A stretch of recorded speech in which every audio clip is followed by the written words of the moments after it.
It is, but what was simple today was a judge setting bail at $1 million. Prosecutors had argued that the teens were both a flight risk in this situation. One prosecutor arguing in court that, quote, Gabriel Davies had already staged a disappearance last week. For purposes of arraignment, I'll set bail at $1 million. Attorneys for Gabriel Davies and Justin Yoon entered not guilty pleas as they listened to the charges of murder 1 and 2 read against them. Is that your correct date of birth on the charging document? That's right. You are Gabriel Michael Davies, is that correct? That's right.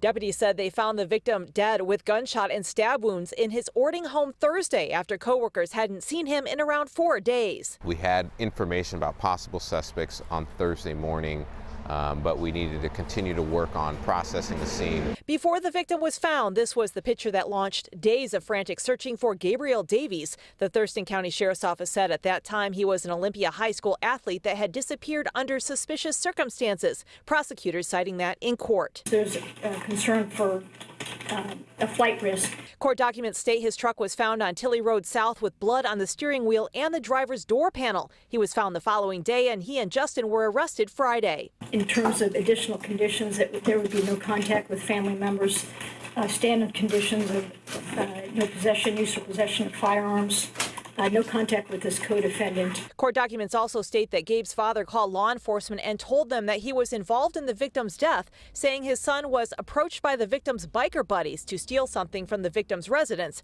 They threatened his son with harm if he didn't do it. He went on to say Gabriel Davies then confided in Justin Yoon, and the two of them developed a plot to steal the item from a safe. The two went to the victim's house and snuck in through the doggy door. His son, he said, knew where the victim's gun was kept and said that when the victim came into the house, Justin ran after him and stabbed him.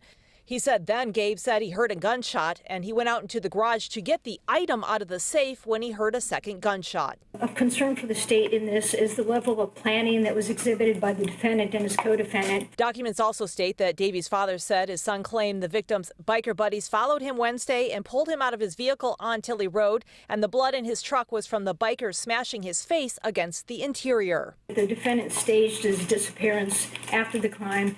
We know that he made attempts to conceal evidence. He did come forward after his arrest and did show law enforcement the location of guns and knives. But I think overall his actions are of concern. And the judge said in court that the defense could argue for a lower bail at a different hearing, and the next scheduled court date was October 6th.